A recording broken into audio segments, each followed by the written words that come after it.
Hello बच्चों, कैसे हैं आप सभी। चलिए इस वीडियो में हम समझेंगे क्लास 5 की वर्कशीट नंबर 52A, जो कि 23 अगस्त 2021 की वर्कशीट है और आज का हमारा विषय है हिंदी। यहाँ पे आप अपना नाम लिखेंगे और यहाँ पे आप अपनी टीचर का नाम लिखेंगे। तो चलिए शुरू करते हैं।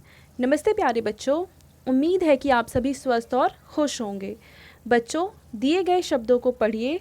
उपदेश, उपवन, उपस्थित, इन शब्दों में उप शब्द देश, वन और स्थित शब्दों के आगे जुड़ा है। देखिए, उपदेश में उप जमा देश है, उपवन में उप जमा वन है और उपस्थित में उप जमा स्थित है। उप शब्द के आगे जुड़ने से इन तीनों शब्दों का अर्थ बदल जाता है। ठीक है, पहले तो देश था, देश के सामने उप लगा दिया तो उपदेश बन गया। फिर वन था, वन के सामने उप लगा दिया तो ये उपवन बन गया। और फिर ये पहले स्थित था और उसके पहले उप लगा दिया तो ये बन गया उपस्थित। ठीक है, वे शब्द या शब्दांश जो किसी शब्द से पहले जुड़कर उसके अर्थ को परिवर्तित कर देते हैं यानी बदल देते हैं, उनको हम कहते हैं उपसर्ग। यानी ऐसे सभी शब्द जो किसी दूसरे शब्द के सामने लगते हैं, उसके पहले लग जाते हैं और उसके मतलब को ही बदल देते हैं, उन सभी शब्दों को हम कहते हैं उपसर्ग। जैसे ये है सु, कु, प्र आदि, ये सारे कैसे हैं, ये हैं उपसर्ग शब्द। तो देखिए, पहला प्रश्न हमें दे रखा है कि नीचे दिए गए चित्र में उपसर्ग जोड़कर नए शब्द लिखिए। पहला है निर और फिर है बल, तो ये बन गया निर्बल। फिर है दुर और यहाँ पे है बल, तो ये बन जाएगा दुर्बल। उसके बाद है स और फिर है बल, तो यहाँ पे हम लिख देंगे सबल। ठीक है, तो ये अलग अलग उपसर्ग थे जो हमने बल में लगाए और अलग अलग शब्दों का निर्माण कर दिया। ठीक है, अब इसके बाद हम देखेंगे दूसरा प्रश्न, जो कि है नीचे दिए गए उपसर्ग शब्दों का प्रयोग करके दो दो नए शब्द लिखिए। तो हमें यहाँ पे कुछ नए शब्दों का निर्माण करना है। तो कौन कौन से हैं, पहला नी से है निडर, निवास और निबंध। सु से आ जाएगा सुगम, पहले ही दे रखा है। इसके अलावा हम लिख सकते हैं सुगंध, यानी अच्छी महक को बोलते हैं सुगंध। उसके बाद हो जाएगा सुरंग। ठीक है, सुरंग मतलब एक ज़मीन में हम कहीं छेद कर देते हैं जिससे एक जगह से हम दूसरी जगह जा सकते हैं, उसको हम कहते हैं सुरंग। उसके बाद है बे, तो बे से बन गया है पहला शब्द तो बेवजह। उसके बाद हम लिख सकते हैं बेमन और इसके अलावा एक और हम शब्द लिख सकते हैं बेघर। ठीक है, तो बेवजह, बेमन और बेघर, ये सारे शब्द आ जाएंगे।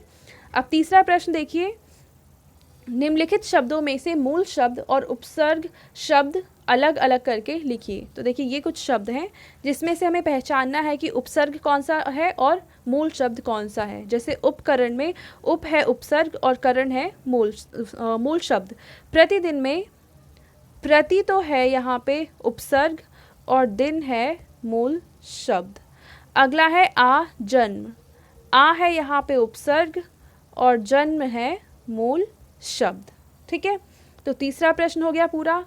अब आगे हमें बोल रखा है आओ बातचीत करें। प्यारे बच्चों, साथ दिए गए चित्र को ध्यान से देखिए। आपको क्या लगता है कि चित्र में दिख रहा व्यक्ति और चूहा क्या बात कर रहे होंगे। अनुमान लगाकर उनके संवाद यानी बातचीत को ज़ोर ज़ोर से बोलिए और अपनी कॉपी में लिखिए। तो इस चित्र में क्या बातचीत चल रही होगी वो आपको सोचना है और अपनी कॉपी में लिखना है। तो चलिए देखते हैं कि यहाँ पे आपस में क्या बात कर रहे होंगे। तो देखिए, चूहा मेरे ख्याल से बोलता है इस व्यक्ति से, चूहा बोलता है कि मुझे कुछ